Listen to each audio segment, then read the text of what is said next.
उसका झूठ बोले बिना भी काम हो सके, तो क्या होगा कि वो व्यक्ति, अगर सामने वाला उससे कुछ पूछ रहा है और वो सच बता सकता है, तो भी वो झूठ बोल देगा। और फिर जब झूठ बोलने के बाद वो अकेले में होगा और सोचेगा कि मैं तो सच बोल सकता था, मैंने झूठ क्यों बोला। तो जस्ट बिकॉज उसके ब्रेन को अब आदत हो गई है, उसके ब्रेन में वो मेंटल पाथवेज बन चुके हैं, तो आदमी चाह कर, वो चाहता था सच बोलना पर उसने झूठ बोल दिया। तो ऐसी कुछ रेखाएं, ऐसे कुछ पाथवेज हमारे ब्रेन में बनते हैं, उसे हम न्यूरल पाथवेज कहते हैं। और उसे ही इन शॉर्ट हम अध्यात्म में देखें तो कर्म रेखा कहा जाता है। तो ये पिछली बार की समरी थी जो हमें हमारी सानिका उमप दीदी ने समझाई थी। इसके बाद हम आगे का पढ़ेंगे और समझते जाएंगे। पेज नंबर 8 पे थे हम। तो इस पे उन्होंने अर्जुन का उदाहरण दिया है। कहते हैं, भगवान कृष्ण ने अर्जुन को उकसाकर लाखों आदमियों को महाभारत के युद्ध में मरवा डाला। लाशों में भूमि पट गई, खून की नदियां बह गई। फिर भी अर्जुन को कुछ पाप न लगा, क्योंकि हार्ड मांस से बने हुए कितने खिलौने टूट फूट गए।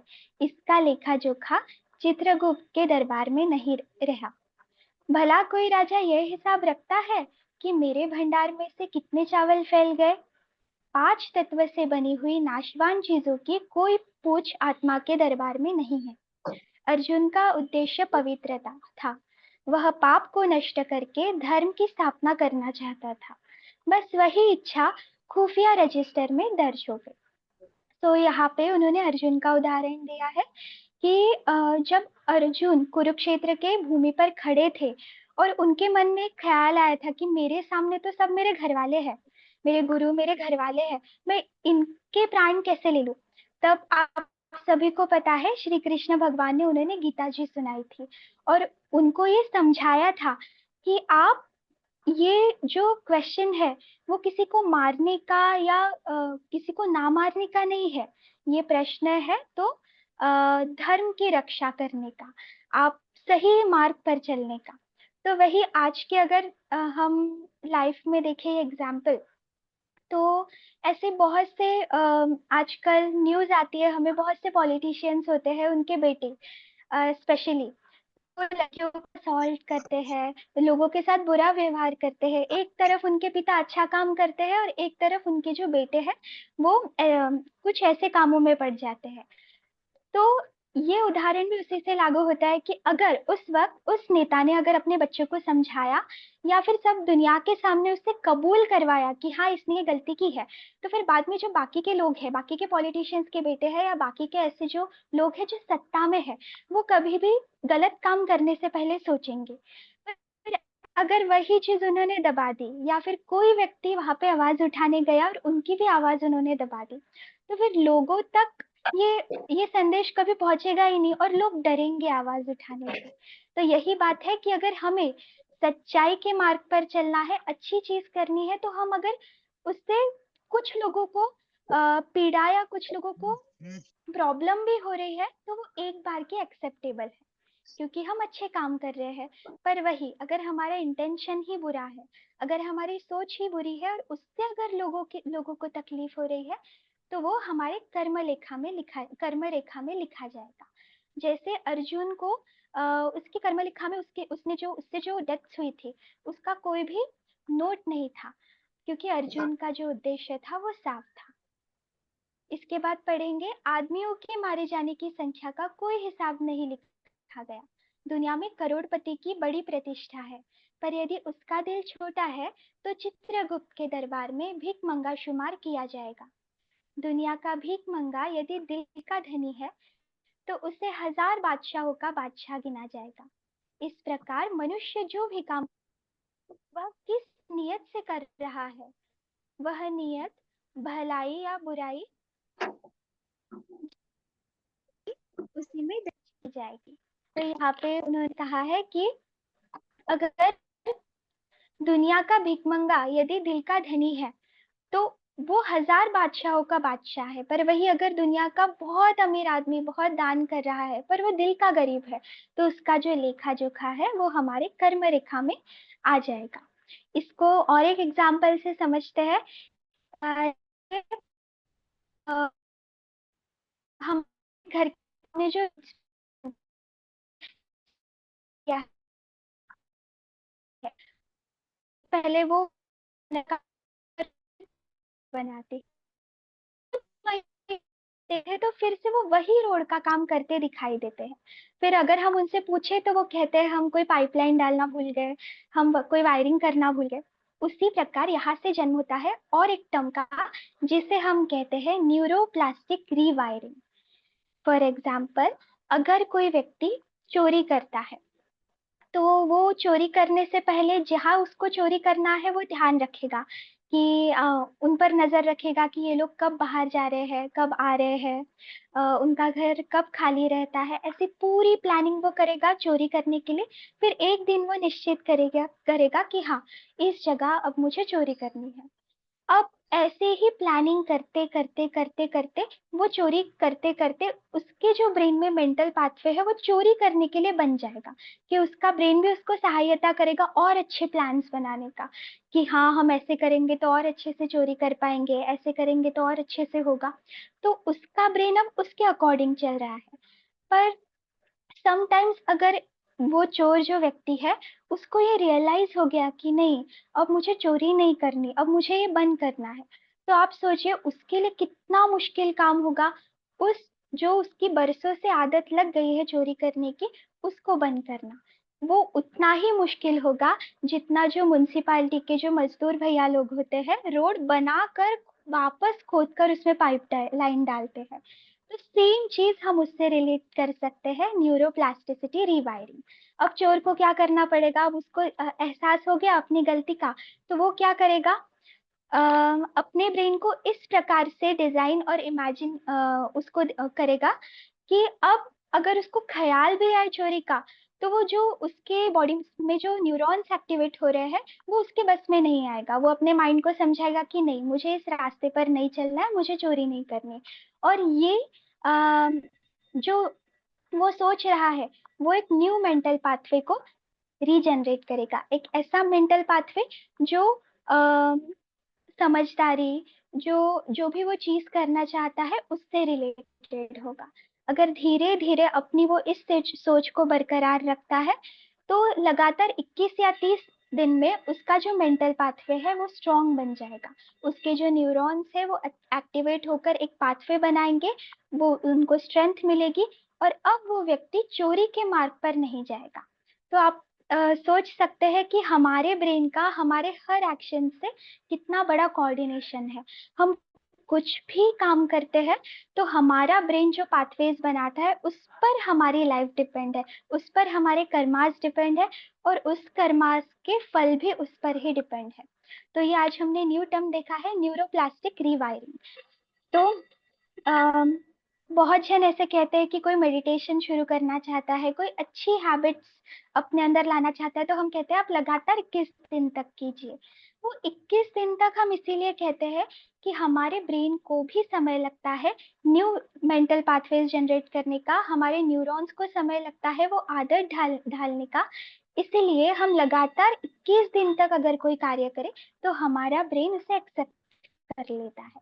और जब हमारा ब्रेन वो चीजों को एक्सेप्ट कर लेता है तब हम बुरे चीज के ऊपर ध्यान नहीं देते, बुरे चीज को हमें पता चलने लगता है कि हाँ अब ये हमारे लिए गलत है, हमें ये नहीं करना है, और जो मैं कर रही हूँ उसमें हमें आनंद आता है। तो जैसे इसमें कहा है कि इस प्रकार मनुष्य जो भी काम कर रहा है वह किस नियत से कर रहा है, वह नियत भलाई या बुराई किस दर्जे में जाती होगी उसी में दर्ज होने वाली है। तो आगे का जो लेसन है हमारा वो इंटेंशन के ऊपर है। यहाँ पे उन्होंने बताया है कि कभी कभी हम इंटेंशनली बुरा काम करते हैं और कभी कभी हम इंटेंशनली अनइंटेंशनली बुरा काम करते हैं। तो इन दोनों में अंतर है, वो हम आगे समझेंगे। आगे का पढ़ेंगे। सद्भाव से फांसी लगाने वाला एक जल्लाद भी पुण्यात्मा गिना जा सकता है और एक धर्मध्वजी तिलकधारी पंडित भी गुप्त रूप से दुराचार करने पर पापी माना जा सकता है। अब उन्होंने यहाँ पे जल्लाद का एग्जाम्पल दिया है। अब आप इमेजिन कीजिए कि जब अदालत में कोर्ट कचहरी में केसेस चलती है, कोई भी चले, मर्डर, खून, रेप केसेस चलती है, तो जो खूनी, जो मर्डरर होता है, कभी कभी कोर्ट उसे फांसी की सजा सुनाता है। और उसे फांसी देने का काम कौन करता है? तो जल्लाद करता है। अब जल्लाद का एक माइंडसेट होता है कि उसके सामने जो भी व्यक्ति आया है वो खूनी ही होगा, वो मर्डरर ही होगा, या फिर वो ऐसा व्यक्ति होगा जिसने बुरा काम किया है। तो जल्लाद का माइंडसेट सेट है कि हाँ, मैं उसको ही सजा दे रहा हूँ जो जो बुरा काम करके यहाँ पर आया है। पर समटाइम्स ऐसे होता है कि किसी निर्दोष व्यक्ति को भी सजा मिल जाती है, क्योंकि हमारा कोर्ट एविडेंसेस को देखता है, और कभी कभी एविडेंसेस खिलाफ होने की वजह से किसी बुरे व्यक्ति को भी सजा मिल जाती है। पर जब वो फांसी लेने आता है, तो जल्लाद, जो जल्लाद होता है, जो उनको फांसी देता है, उन्हें तो ये पता नहीं होता है, वो तो उनको एक खूनी और एक मर्डरर के हिसाब से ही देखता है। तो इसमें ये बताया गया है कि जो जल्लाद का जो जल्लाद की जो कर्म रेखा होगी, जो लेखा जोखा होगा, उसको बैड कर्मास में नहीं गिना जाएगा, क्योंकि जल्लाद का जो इंटेंशन है वो प्योर है। उसका इंटेंशन है कि हाँ, मैं खूनी को फांसी दे रहा हूँ, या जिसने गलत काम किया है वो मैं उसको फांसी दे रहा हूँ। तो ये इंटेंशन पर भी हमारे कर्मफल डिपेंड होते हैं। जैसे इन्होंने कहा है, बाहरी आडंबर का कुछ मूल्य नहीं है, कीमती भीतरी चीज की है। बाहर से कोई काम भला या बुरा दिखाई दे तो उससे कुछ बनता बिगड़ता नहीं। असली तत्व तो उस इच्छा और भावना में है जिससे प्रेरित होकर वह काम किया गया है। पाप पुण्य की जड़ कार्य और प्रदर्शन में नहीं, वरन निश्चित रूप से इच्छा और भावना में ही है। तो ये कहते हैं कि जो पाप पुण्य है वो आप आपकी इच्छा, आपके भावनाओं पर डिपेंड है, आपके इंटेंशन पर डिपेंड है। अगर आपसे कोई अनइंटेंशनली गलत काम हो जाता है तो उसे हम इसमें नहीं जोड़ेंगे, उसे हम पाप में नहीं जोड़ेंगे, या उसे हम बैड कर्मास में नहीं जोड़ेंगे। पर वही आप गलत भाव से कोई गलत गलत काम कर रहे हैं तो उसे जरूर ही आपके बैड कर्मास में जोड़ा जाएगा। बात का पढ़ते हैं। उपरोक्त पंक्ति में बताया गया है कि हमारे प्राणों के साथ घुल मिलकर रहने वाला चित्रगुप्त देवता बिना किसी पक्षपात के बुरे भले कर्मों का लेखा अंतः चेतना के परमाणुओं पर लिखा करता है। उस अदृश्य लिपि को बोलचाल की भाषा में हम कर्म रेखा कहते हैं। तो इन शॉर्ट इस सब का सारांश यही है कि हमारा ब्रेन है, हम जो इच्छाएं प्रकट करते हैं, हमारी जो इंटेंशंस है, हम उस हिसाब से कार्य करते हैं, उस हिसाब से हमारे न्यूरॉन्स एक्टिवेट होते हैं, और वो न्यूरॉन्स हमारे ब्रेन में मेंटल पाथवेज बनाते हैं, और वही मेंटल पाथवेज को हम कर्म रेखा के रूप से जानते हैं। हमारा ब्रेन कहीं ना कहीं वो हमारी सारी एक्टिविटी को चित्रगुप्त की तरह सीक्रेटली रिकॉर्ड करता है, और जब वक्त आएगा हम फिर से उस सिचुएशन में जाएंगे तो हमें उसका फल मिलता है। फॉर एग्जाम्पल, अगर हम देखें, कोई ऐसा व्यक्ति है जिसको 1 महीने की सैलरी मिली है, मिली है, कुछ अकाउंट्स में प्रॉब्लम हो गई है तो उस व्यक्ति को ज्यादा सैलरी मिल गई है। अब वो जो व्यक्ति है, उस व्यक्ति ने एक काम किया, उन्होंने बताया नहीं कि उसे ज्यादा सैलरी मिली है, और उन्होंने चुपचाप से रख ली। दूसरे महीने भी यही हुआ कि उस व्यक्ति को ज्यादा सैलरी मिल गई, बताया नहीं उन्होंने और रख ली। तो उनके ब्रेन तक क्या सिग्नल पहुंचा कि वाह, मुझे इतने सारे पैसे मिल गए। एक बार तो सबके ब्रेन में दिमाग में ख्याल आता है कि हमें बताना चाहिए कि हमें नहीं बताना चाहिए। पर उस व्यक्ति ने क्या किया, कौन सा मार्ग चुना? नहीं बताने का। मतलब उस व्यक्ति के ब्रेन में वो पाथवे बन गया है। कौन सा पाथवे? चोरी का, मोह का, ऐसा ऐसा पाथवे उसके ब्रेन में बन चुका है। अगर तीसरे बार उसको ज्यादा सैलरी आई तो गलती से जो अकाउंटेंट्स है, जो उसके बॉस है, उन्हें पता चल गया है कि किसी के तभी अकाउंट में ज्यादा सैलरी आई है और ये व्यक्ति वो है। तो क्या होगा, उस व्यक्ति को अपने पोजीशन से वो निकाल देंगे, कंपनी से भी फायर कर सकते हैं, बिकॉज उन्होंने ऑनेस्टी नहीं दिखाई। तो यही हुआ, हम उस व्यक्ति ने क्या किया, बताया नहीं कि उनको ज्यादा सैलरी मिली है, ये उनका बैड कर्मा हुआ। और बैड कर्मा का फल भी उन्हें तभी मिल गया जब उनके बॉस को पता चला कि ये व्यक्ति ऑनेस्ट नहीं है, झूठा है। तो हमारे जो कर्म के फल होते हैं ना, वो हमारे एक्शंस पर डिपेंड करते हैं। हम जैसा हम जैसे एक्शंस करेंगे, जैसे पाथवेज हमारे वे में मिलेंगे बनेंगे, उसके अनुरूप ही हमारे फल भी हमें मिलेंगे। बात का पढ़ेंगे। साथ ही यह भी बताया बताया जा चुका है कि पाप पुण्य का निर्णय काम के बाहरी रूप से नहीं वर्ण करता, की इच्छा और भावना के अनुरूप होता है। यह इच्छा जितनी तीव्र होगी उतना ही पाप पुण्य भी अधिक एवं बलवान होगा। ये कहना चाहते हैं कि अगर हम कोई गलत काम इंटेंशनली कर रहे हैं, जानबूझकर कर रहे हैं, तो हमें उसका फल भी उतना ही मिलेगा। फॉर एग्जाम्पल, और एक एग्जाम्पल से अगर हम देखें कि हमारे जो क्लासेस स्कूल में आप अगर देखें, कॉलेजेस में आप देखें कि कोई हमें नोट्स मांगता है और हम उसे देते नहीं हैं, क्योंकि हम चाहते हैं कि हमने जो प्रिपेयर किया है उसे वो ना मिले, या फिर वो हमसे आगे ना जा सके। तो इसी इसी सोच को ऐसी सोच रखते हुए हम उनको नोट्स देते नहीं। पर समटाइम्स ऐसे हो जाता है कि अ, इस व्यक्ति को बहुत जरूरत पड़ती है और तब सामने वाला व्यक्ति उसकी मदद नहीं करता। तो कहीं ना कहीं इस जो पहला में तो बात होगा कि नहीं, मेरे मुझे शेयर नहीं करना, अहंकार का बात उसके माइंड में जनरेट होगा। ये उसका तो जब उसको तो ये फल के सोने हम देख।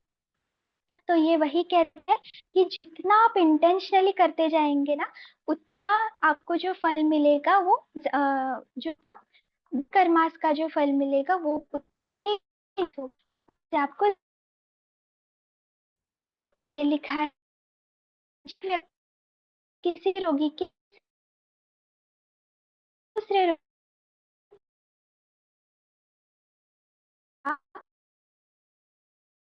बाहर से देखने में भले ही उस पुण्य का परिणाम भावना की उदासीनता एवं प्रेम की तत्परता के अनुसार न्यूनाधिक होगा। इसी प्रकार एक भूखा व्यक्ति लाचार होकर चोरी करता है, तो दूसरा व्यक्ति मद्यपान के लिए चोरी करता है, तो दोनों के पाप में निसंदेह न्यूनाधिकता होगी।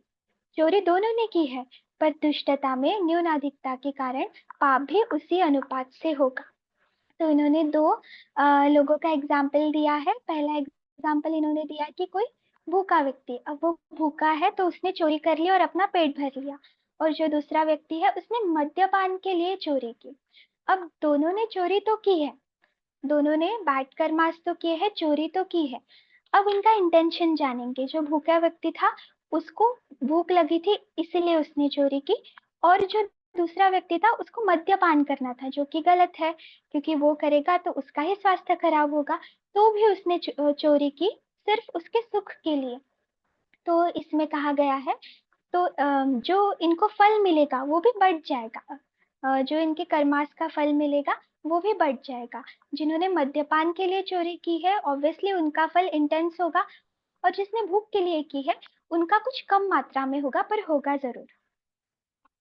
इस संबंध में एक और भी महत्वपूर्ण बात जान लेने की है कि हर व्यक्ति के लिए अलग अलग कानून व्यवस्था है। रिश्वत के मामले में एक चपरासी, एक क्लर्क, एक मैजिस्ट्रेट, तीन आदमी पकड़े जाए तो तीनों को अलग अलग तरह की सजा मिलेगी। संभव है चपरासी को डांट डपट सुनाकर ही छुटकारा मिल जाए, पर मजिस्ट्रेट जो है वो बर्खास्त हुए बिना नहीं रह सकता, क्योंकि उसकी बड़ी जिम्मेदारी है। जैसे कि हमारे घर में हमें बोला जाता है, अगर आपके घर में भी छोटे भाई बहन हो तो मम्मी हमेशा कहती है कि तू तो बड़ी है ना, तुझे तो समझना चाहिए, दूसरी तो छोटी है।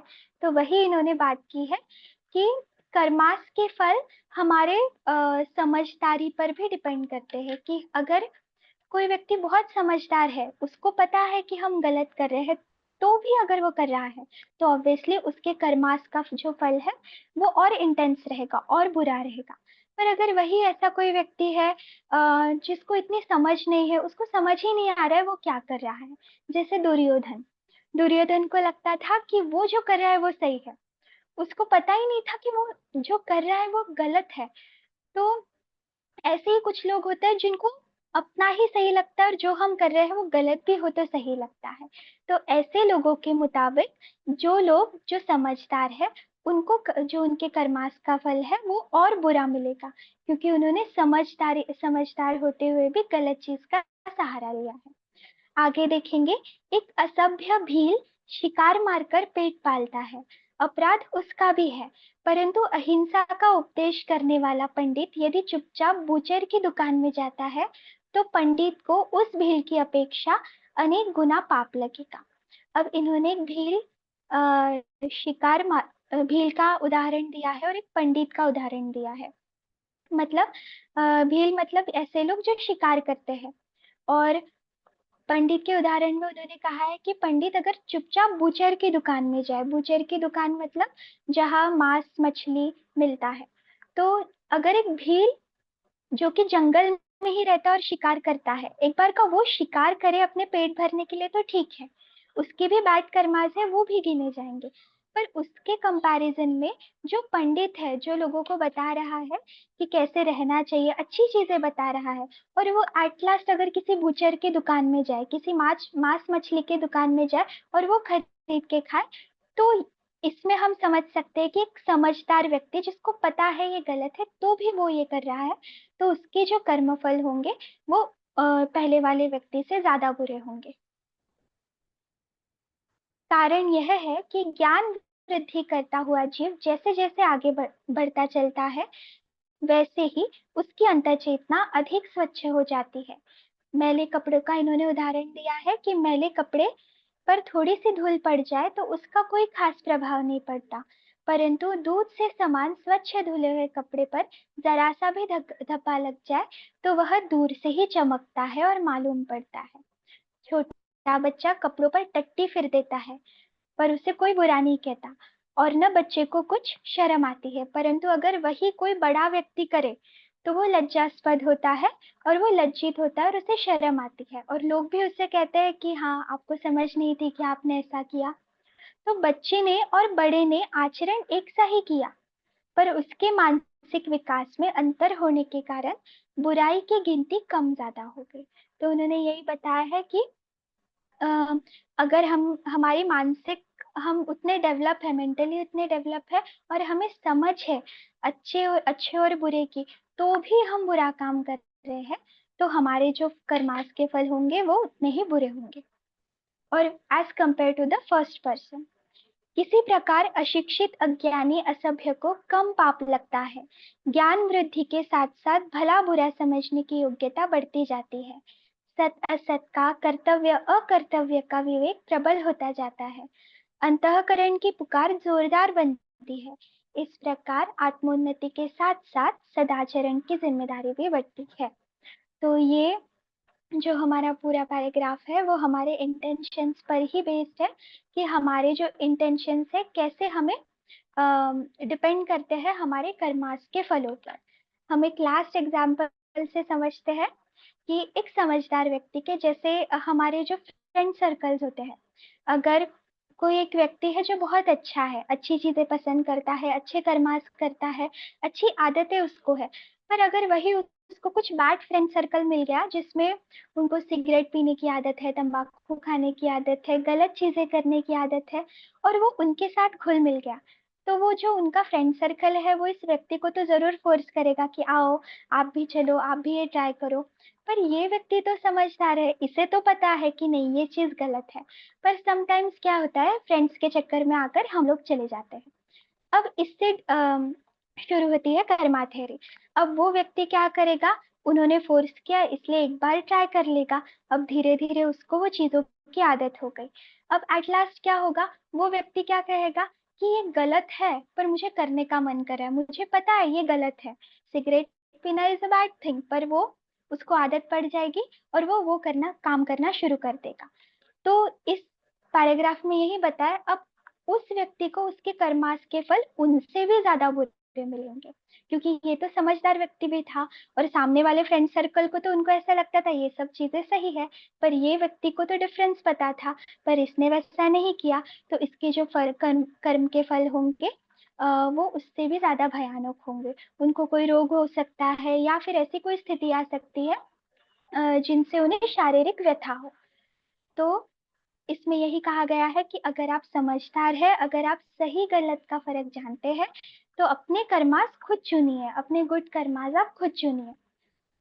हुकुम उदली करने पर मामूली चपरासी को 100 रुपया जुर्माना हो जाता है, परंतु फौजी अफसर हुकुम अदुली करे तो कोर्ट मार्शल द्वारा गोली से शूट कर दिया जाता है। इसमें देखा आपने डिफरेंस कि जो मामूली चपरासी है उसे तो जुर्माना लेकर छोड़ देते हैं, पर जो फौजी है जिस पर पूरे सब लोगों की जिम्मेदारी है, जनता की जिम्मेदारी है, अगर उसने कोई गलत काम कर दिया तो उसे डायरेक्ट शूट किया जाएगा।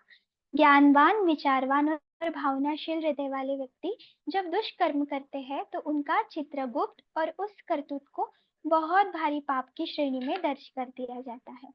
गोदान से लोग वैतरणी पार कर जाते हैं, पर राजा नृप जैसा विवेकवान थोड़ी गलती करने पर ही नरक में पहुंच जाएगा। इन्होंने यही बताया कि अगर कोई राजा है, अगर वो गलती करता है तो उसके वो नरक में भी जा सकता है। अज्ञानी व्यक्ति अपराध करे तो यह उतना महत्व नहीं रखता, किंतु कर्तव्यच्युत ब्राह्मण तो घोर दंड का भागी बनता है। राजा बनना सब दृष्टियों में अच्छा है, पर राजा की जिम्मेदारी भी सबसे ऊंची है। ज्ञानवानों का यह कठोर उत्तरदायित्व है कि सदाचार पर दृढ़ रखे, अन्यथा साथ मरने वाले को जो कष्ट होता है उन्हें भी वही दुख होगा। तो इस पूरे आज के सेशन का हम अगर समरी भी देखते हैं तो इसमें यही बताया गया है कि हमारे जो इंटेंशंस है they are directly proportional to the कर्मफल। जैसे जिस प्रकार के हमारे इंटेंशंस होंगे, हमें उसी प्रकार के हमारे कर्मों के फल मिलेंगे। अगर आपका इंटेंशन अच्छा है तो आपके ऑब्वियसली गुड कर्मास में गिने जाएंगे, पर वही अगर आप जानबूझकर भी गलत कार्य कर रहे हैं तो ऑब्वियसली उन्हें बैड कर्मास में गिना जाएगा और उनका फल भी उतना ही बुरा होगा। तो इसी के साथ हम हमारा जो आज का सेशन है वो हम यहाँ पर समाप्त करते हैं। इसके आगे हम देखेंगे कि आकस्मिक सुख दुख, यानी कि बहुत बार जीवन में ऐसा होता है कि हम बहुत अच्छे कर्म करते हैं, पर हमारे जीवन में कुछ ऐसी प्रॉब्लम्स आ जाती है, तो हमें लगता है हमने इतने अच्छे काम किए पर हमारे साथ ही ऐसा क्यों। या फिर कुछ ऐसे व्यक्ति होते हैं जो बहुत बुरा काम करते हैं, पर उनको धन लाभ ऐश्वर्य सब मिलता है, तो वो ऐसा क्यों। तो आगे के जो हमारा लेसन है, जो स्वाध्याय का सेशन होगा वो इस पर ही होगा कि दुखों के प्रकार क्या है, कर्म के प्रकार क्या है, और हमें हम जो काम करते हैं उनका जो फल है हमें किस प्रकार मिलता है। तो आई होप आपको आज का सेशन अच्छा लगा हो। हम एक बार इसकी समरी देख लेते हैं जो हमने किया 2 मिनट में। तो आज हमने सबसे पहले एक न्यू टर्म देखा था, न्यूरोप्लास्टिक रीवायरिंग, जिसमें हम अपने ब्रेन की एबिलिटी, जो बैड कर्माज वाली एबिलिटी है, जो बैड थिंग्स करने वाली एबिलिटी है, उसको चेंज कर सकते हैं with proper guidance, with spirit in, with हम कह सकते हैं मेडिटेशन, विथ प्रैक्टिसेस, एंड अगर हम उसे ही निरंतर करते रहे तो हम लगातार 21 दिन या 1 महीने में हम अपनी बैड क्वालिटीज को भी बदल सकते हैं और बैड कर्मास को भी गुड कर्मास में ट्रांसफर कर सकते हैं।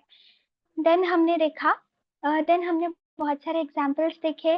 उसमें हमने सैलरी वाला एग्जाम्पल देखा, चोरी वाला एग्जाम्पल देखा, और अभी हमारा फ्रेंड सर्कल वाला एग्जाम्पल देखा जो इंटेंशंस पर बेस्ड था कि हमारी भावनाएं जैसी होगी वैसे ही हमारे कर्म के फल होंगे।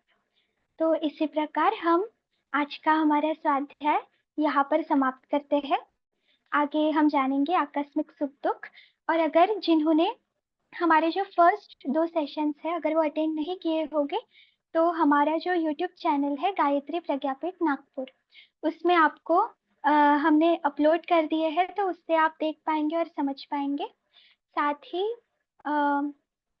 यहाँ पर जितने भी लोग जुड़े हुए हैं, मैं उनको कुछ बताना चाहती हूँ।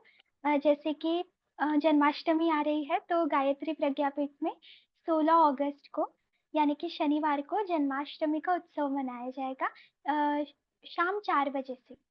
और संडे को बाल संस्कार शाला के बच्चों के लिए हमने गणेश आइडल मेकिंग का वर्कशॉप रखा है, जिसमें हम मिट्टी भी उनको प्रोवाइड करेंगे और उनको सिखाएंगे कि गणेश आइडल कैसे बनाते हैं। तो अगर आपके घर में भी बच्चे हो तो उन्हें ज़रूर भेजिए।